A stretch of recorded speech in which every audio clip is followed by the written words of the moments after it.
มาทุกคนเรามาเรียนรู้เกี่ยวกับ casting นั่นก็คือการเปลี่ยนข้อมูลในโปรแกรม Python เราจะมารู้จักว่า casting แม่นหยังแล้วเราจะมาเข้าใจนำกันในบทนี้เราจะมาเว้าในเป็น2ภาคนั่นก็คือภาคทฤษฎีในสไลด์นี้และภาคปฏิบัติตัวจริงเราจะพาทุกคนไปทดลองเขียนโปรแกรม Python ผ่าน castingก่อนอื่นหมดเราต้องรู้จักว่า casting แม่นหยัง casting แม่นการเปลี่ยนแปลงข้อมูลจากประเภทหนึ่งไปอีกประเภทหนึ่งนี้อย่างเช่นว่าเราเปลี่ยนข้อมูล string นั่นถือว่าเป็นข้อความเป็น int นั่นก็คือเป็นตัวเลขถ้วนหรือ float หรือเอิ้นว่าเป็นตัวเลขเศษก็ได้หรือจะกลายเป็นเลข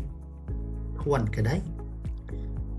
ความจริงแล้วในโปรแกรม Python จะแบ่งการเปลี่ยนแปลงข้อมูลออกเป็น2แบบหลักนั่นก็คือเปลี่ยนแบบอัตโนมัติหรือเปลี่ยนแบบเรากำหนดเองอย่างเช่นว่าการเปลี่ยนแบบอัตโนมัติเอามาเริ่มต้นโดยการเปลี่ยนแบบอัตโนมัติอย่างเช่นว่า x เท่า10นั่นก็คือ int นั่นก็เลขถ้วน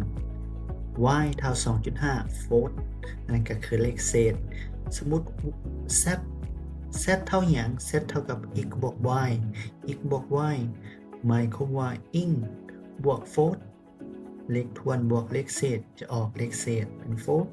ซึ่งเฮาปิ้น z ก็เท่ากับ 12.5 นั่นก็คือว่าเปลี่ยนไปเลยบัดนี้เฮามาเบิ่งการเปลี่ยนแบบกำหนดเอง explicit casting เฮาเปลี่ยนกำหนดเองโดยใช้คำสั่งอย่างเช่นว่า a เท่า5 b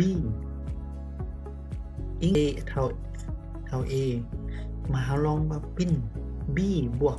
3 a เท่ากับ5นั่นก็คือว่า5บวก3เท่ากับ8นั่นก็คือเราสามารถกำหนดได้เลยในการแทนค่าหรืออย่างเช่นว่าสมมุติว่า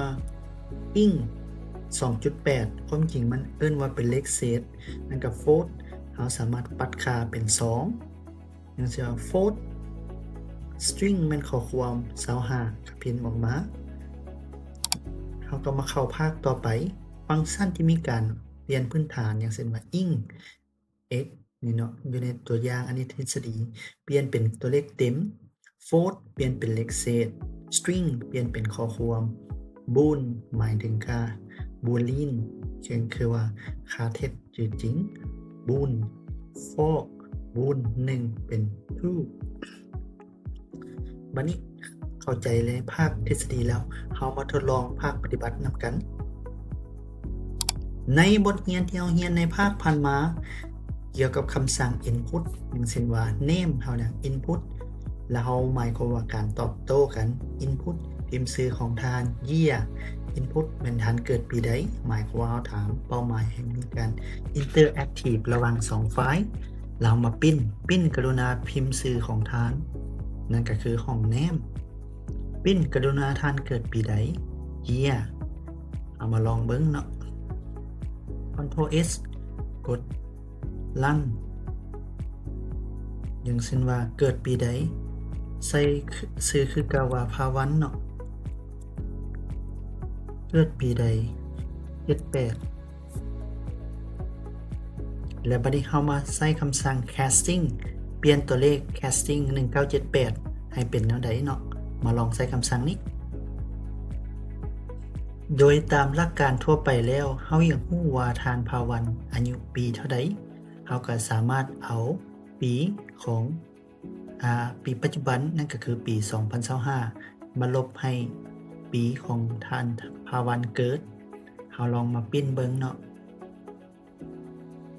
Run Module Save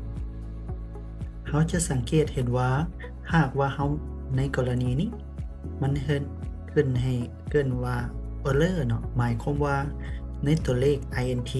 นั่นก็คือเลขและ string บ่สามารถรวมกันได้ใน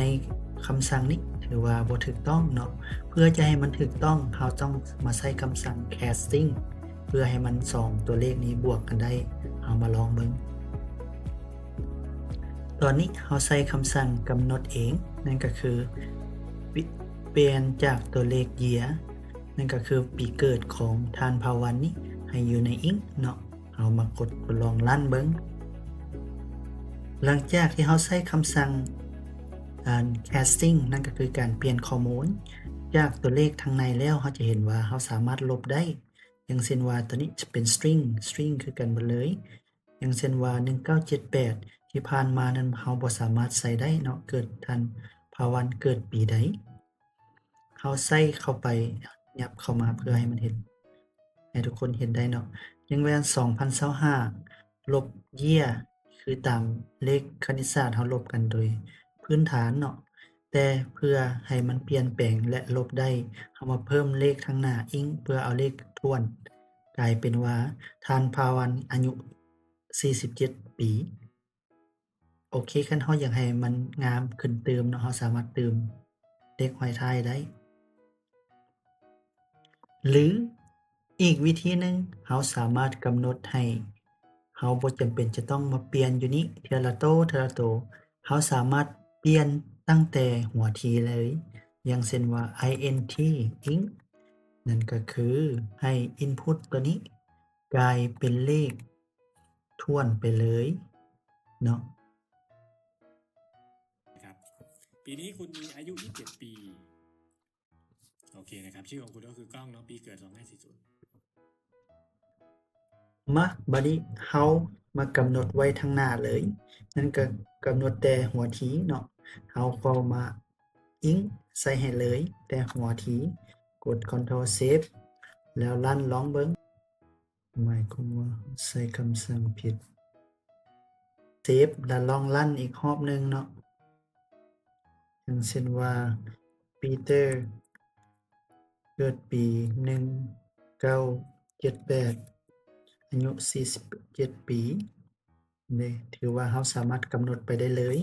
โดยที่ว่าบ่ท่าจำเป็นจะต้องมาเปลี่ยนค่านำหลัง นี่แม่นการเปลี่ยนค่า casting การเปลี่ยนข้อมูลในโปรแกรม Python เนาะ ในภาคทฤษฎีที่เราเรียนมา casting แม่นหยัง เอาไว้เปลี่ยนแบบใด และเปลี่ยนแบบใด วิธีการใดเนาะ สำหรับทุกคนที่ฟังมาฮอดตอนนี้แล้ว คงจะเข้าใจในหลายส่วน